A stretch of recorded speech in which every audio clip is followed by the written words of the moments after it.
त्या मुलीची त्या छोट्या तिचं ते 2-3 घंटे त्यांनी अपहरण केलं. ते अपहरणाची पण करा दोन म्हणजे नको आम्हाला तुम्हाला सहकार्य करायचंय आणि आम्हाला आमच्या छत्रपतीसाठी लेकीसाठी न्याय पाहिजे. आमच्याकडून वाईट कृत्य कुठलंही होणार नाही, कायदा सुव्यवस्था बिघडणार नाही. खरं आहे राव? आम्ही तुम्हाला शब्द दिलाय.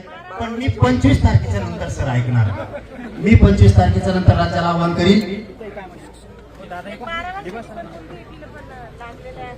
पूर्ण इकडं कान कापलेलं आहे तिचं, डोकं फुटलेलं आहे. एक सौरभचा हात मोडलेला आहे. म्हणजे दगड टाकून जीव मारण्याचा प्रयत्न सर त्या कलमा घेतल्या नसतं तर ते घ्यावं लागतील.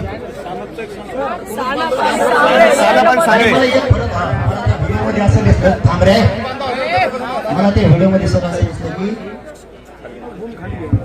इथं पोलीस बंद होते काही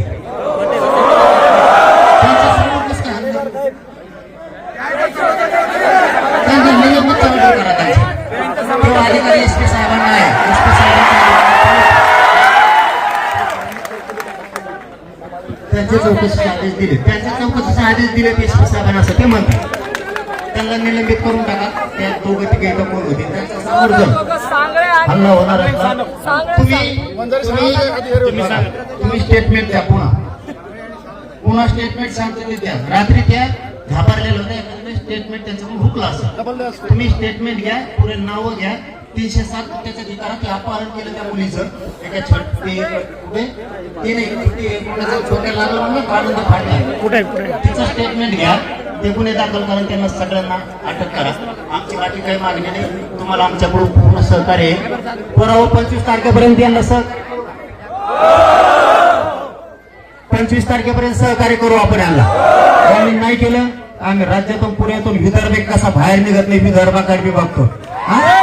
झाला आहे ही जिजाऊची पवित्र भूमी आहे. या भूमीतले मराठे आणि कुणबी झोपले का तुम्ही? तुमच्यावर वेळ नाही येणार का अशी तुमच्या लेकीबाळीवरती?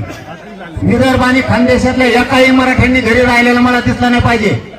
मी पूर्ण आयुष्य तुमच्यासाठी झिजवलंय. इथं जर पोरेवर अन्याय होणार असला ना तर तुम्हाला सगळ्यांना जर आता हे आरोपी अटक झाले नाही 307 पासून अपहरणाचे सगळे गुन्हे शांतता भंग केला यांनी. चौथा मुद्दा जातीय दंगल घडवण्याचा प्रयत्न यात लाभ आहे टोळीचा. पण आम्हाला जातीय दंगल होऊ द्यायची नाही. कारण यांच्यामुळं गोरगरिबावर अन्याय व्हायला नको. कारण यांच्या सुद्धा गोरगरीब काही लई चांगले लोक आहेत. हे असल्या स्वार्थी लोकांमुळं आणि ती कानाला ते लागले दुसरी कोणची आहे तिचे पण स्टेटमेंट आहे. तिचं अपहरण केलं. घाबरायचं कुणी नाही. मी तुमच्या माग आहे सगळ्यांच्या. आणि कसे स्टेटमेंट घेतले मी गाडीत बसलो की मुख्यमंत्र्याला बोलतो. मी रात्री पालकमंत्र्याला सांगितलंय. तुमचे प्रतापराव जाधव साहेबांना सुद्धा रात्री सांगितलंय. तुमच्या भूमीत अशी घटना होत असली तर आम्ही शांत बसणार नाही. एसपी साहेबांना बोललो, तांबे साहेबांना, कोकळे साहेबांना बोललो. त्यांनी सांगितलं सगळ्यांवरती गुन्हे दाखल होऊन सगळे अटक होतील. आता मला यांनी सांगितलं 21 जण अटक झाले. साबरे पळून गेले दिसते. ओरिजिनल अवलादच मागं राहिली. आणि जे लाभार्थी नाही जे टोळीतले ते गटले हे चाबरे पळून गेले. लवकर सापडत नाही ते होईल ना. आता आपण सगळ्यांनी 25 तारखेपर्यंत विश्वास ठेवायचा का पोलिसावर? वेळ दिला पाहिजे. काम करणाऱ्या अधिकाऱ्याला वेळ दिला पाहिजे. नाही दिला तर मी म्हणून मी आहे तुमच्या मागं. तुम्हाला सांगतो इथं काहीच नाही. ती एकदा जर आव्हान झालं ना तर कोण कोण आहेत ना आपण कारवाई करू. त्यांची आपण कारवाई आपल्याला पण करता येते. मी दाते साहेबाला सुद्धा बोलतो महासंचालकाला गाडीत बसल्या हे प्रयोग चांगला नाही. यांनी केलेला छत्रपती शिवरायांचा अपमान पुतळा काढून फेकून दिलं. लयच मात झाला देऊ. लय मात झाला. आधी महिलेला मारणं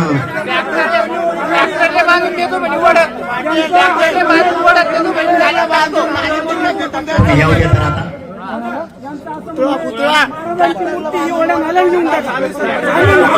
अरे पोलिसांवर विश्वास ठेवा. ही पुतळा साहेब ही पुतळा हलणार नाही का कधी? मी सांगतोय काय मी सांगितलं ना मी सांगितले मी जबाबदारी घेतली ना, मी जबाबदारी घेतली. सगळ्यावर गुन्हे दाखल होणार, सगळे अटक होणार. ही जबाबदारी घेतली तुम्हाला 2 दिवसात ऐकायला येईल. नसता 25ला राज्यातले पुरे मराठी जर नाही बोलले तुम्हाला नाव बदलून ठेवा. मग आंदोलन सुरू झालं की बंद होत नाही. छत्रपतीपेक्षा मला मोठं कुणी नाही माझ्या जीवनात. त्यांच्यासाठी मी जीव दान करायला पण तयार. मी काय देत नाही. सगळे येणार मध्ये. आणि हे सांगते तीच 1 नंबरचा आरोपी करा, खालीवर नका करू. आणि कोणाचा दबाव आला ना प्रामाणिक सांगा, तुमची नोकरी जाऊन देत नाही. आणि दबाव घ्या जाणाऱ्याचं जर राजकीय करिअर उद्ध्वस्त नाही केलं ना तर जरांगेचा अवलाद सांगणार नाही. तुम्हाला तर कोणाला धक्का लागू देत नाही. तुम्हाला तुमच्या एसपी साहेबाला पोकळे साहेबाला 5 वाजेपर्यंत मुख्यमंत्र्यांचा फोन करतात. तुम्हाला मोकळीक राहणार. जसे संतोष भाई देशमुखांच्या प्रकरणात पोलिसांना कोमाव साहेबाला मोकळीक होते काम करायचे, तसे मोकळीक मिळणार. कोमाव साहेबाला सुद्धा आता महादेव मुंडेच्या प्रकरणात मोकळीक आहे. तुम्हाला नुसता फोन द्याला तरी तुम्ही एका मंत्र्याचा आमदाराचा आमच्या त्या खरकाट्याचा तिकाड्या कुणाला फोन द्याला एसपी नाही उद्या कुणाला फक्त मला कळवा. तुमच्या मागे आम्ही राहू.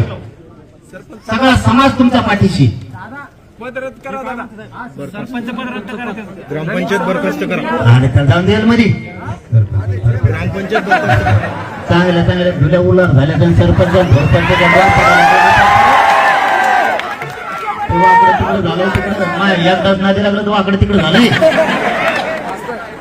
त्याच मग काढा की डोळा दिसतो. माझ्या नादी लागणं एवढं सोपं नाही. मी त्याला सांगितलं होतं तू माझ्या नादी लागू नको. आणखी मी सांगतो आता चिखला गावात तुपले लोक तू आवरेव, तू माझ्या नादी लागू नको. लय जड जाईल तुला. माझ्या समाजात आणि छत्रपतीत लय जीव आहे.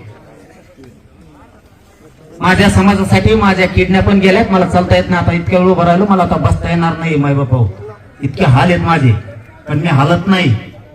या समाजाची छत्रपतीची शान आहे आणि ती शान वाढवण्यासाठी ही पठ्ठ्या जगत होईल. तुम्हाला कुठेही डाग लागू देणार नाही. तुम्ही कसली काळजी करू नका.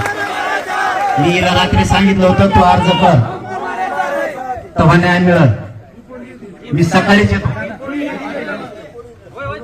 बाकीच्या कपाळाला लागलंय. पोलीस बांधव समोर जर एवढं असेल तर कसं का गुन्हे दाखल होत नाहीत.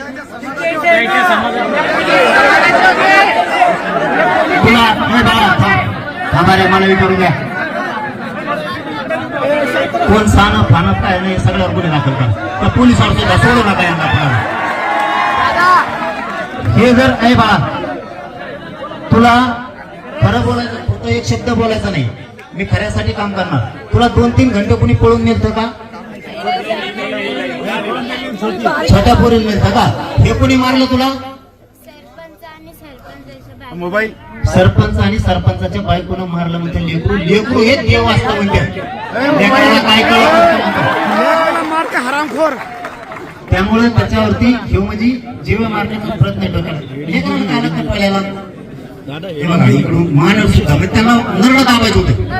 नरड दाबून हे पुढे नका लागलेले. मला जर हे गुन्हासाहेब झालेला नाही दिसला तर मी 25ला कोणाचं हे ऐकणार नाही. मी जर काय हातात घेतला परिणामाची चिंता करणार नाही. ते नरड दाबायचा प्रयत्न आहे. इकडून सगळे नखा लागले तिला जीव मारण्याचा ते देखील प्रयत्न करा. आणि तिची छेड काढली ही पोस्को दाखल होतोय. ते पोस्को दाखल होतो. साईड करून घेतो. साहेब म्हणले घेते. किती वाजेपर्यंत वाट बघू मी? हे लगेच मी आता किती वाजले रे?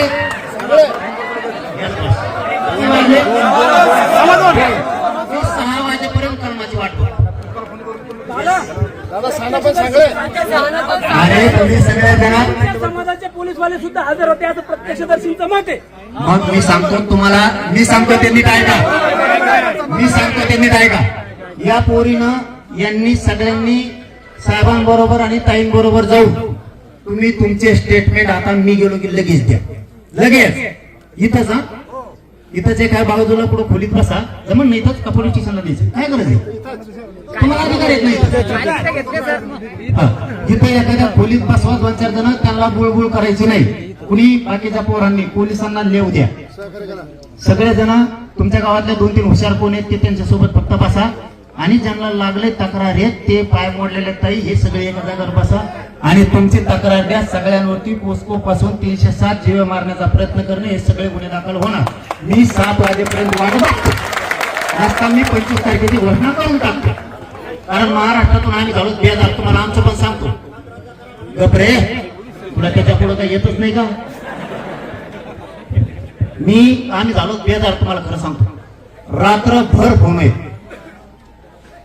आम्ही पण यायचं म्हणून. पण SP साहेबांशी बोलणं झालं म्हणून मी प्रामाणिक सांगतो. मी काही लपून ठेवत नाही. ते म्हणले ते तर असं म्हणत होते उलट 2-3 दिवस येऊच नका म्हणले. 2-3 दिवस नसतं जमत मग आपलं. मी आजच जाणार. माझ्या लिकेला आज त्रास झालाय. माझ्या छत्रपतीला आज त्रास झाला. मी आजच जाणार. महाराष्ट्रातून फोन येतात आम्हाला त्या चिखल्याला यायचं. चिखल्या का चुकल्या काय इथं यायचं म्हणे आम्हाला. म्हणलं तुम्ही थांबा मला परिस्थिती बघू द्या ऐकू द्या. नाही जर मागण्या मान्य झाल्या गुन्हे दाखल झाले तर आपण सगळे चिखलाला जाऊ म्हणून शांत झाले. नाही तर रातभर फोन उचलून सुद्धा आमचा असा फेस पडलाय. नुसत्या गाड्या कोणी म्हणतात पिकअप रेडी झालं टेम्पो रेडी झाला. मी मोटरसायकलवर रेडी आहे. मग आपल्या 3ही गाड्या बाहेर काढल्या. आणि मला ऊस तोडायला जायचं नाहीये. ट्रक भरायला मी लावली नाही. ट्रक भरूनच माणसं म्हणतो. म्हणजे रिअल सांगतो माझ्या जीवनात मी कधीही खोटं बोललेलो नाही. आम्ही सांगितलं सगळे शांत राहा. जर तांबे साहेबांनी आणि बुकळे साहेबांनी शब्द दिला एकही याच्यातून सोडला जाणार नाही एक पण. म्हणून मग मी शांत राहिलो. तुम्ही पण शांत राहा. शांततेच्या भूमिकेत सगळे राहा. नाही झालं 25 ला पुन्हा येऊ ना. कुठं चाललंय? मी बी कुठं जात नाही. तुम्ही नाही. ते पळून गेलेले कुत्रे नाही. जात नाही. फक्त त्यांना जे घडवायचे ते आपल्याला घडवायचे नाही. त्यांना घडायचे जातीय दंग. कारण त्यांच्या सुद्धा गरीब लोक लय चांगले आहेत. काय उदाहरण सांगतो आणि मी थांबतो. आता मी घरून निघायच्या अगोदर सांगळे आणि अरे तुमचं नाही म्हटलं सांगतोय. सांगळे आणि काय घुले. सांगळे आणि घुले नावाचे महिले सहित आंतरवालीला माझ्या घरी आले होते. त्यांनी सकाळी दारात रडत होते. मी उठायला मला उशीर झाला कारण आम्ही 4 वाजेपर्यंत जागे होतो. त्यांनी सांगितलं की आमचा ऊस जाऊ द्यायना. कोण? सान कराड कोणचा कोण बोचाचा आणखीन. त्यांनी आमच्या रस्त्यावरती JCB लावली. 7 फुटाचा खड्डा केला आणि त्या खड्ड्यात त्या बाईला टाकलं सांगळ्याला. आणि 2-3 मुलं आहेत तिचे. ते धरून आणले त्या खड्ड्यात टाकले. वरून JCB नाही माती लोटायची बुजून टाकायची. का? हिचा ऊस जाऊ द्यायचा नाही आणि ते वावर आम्हाला विकत घ्यायचे. बघा या आवला त्यांच्या जातीतल्या ना. ते सकाळी आले तुम्ही मायबाप व्हा म्हणे आमचे न्याय मिळाला पाहिजे. आमचे DYSP धुमाळ साहेब त्यांना फोन लावला. म्हणलं ह्या गरीब लेकराला न्याय द्या. ही माऊली रडायला लागली. DYSP साहेबांनी तिथून गाड्या पाठवल्या आणि आता तिचं ऊस जाणार आहे का जातीवादी. आम्ही जर जातीवादी असतो ते माझ्या दारात आलेच नसते. म्हणून ते सगळे जिरवतो आम्ही. तुम्ही काळजी करू नका. आपण DYSP साहेब आहेत, त्या ताई आहेत, तांबे साहेब आहेत, पोकळे साहेबांवरती आजपासून विश्वास ठेवू. 25 तारखेपर्यंत सगळे गुन्हे ऍड होते. तुम्ही स्टेटमेंट द्या.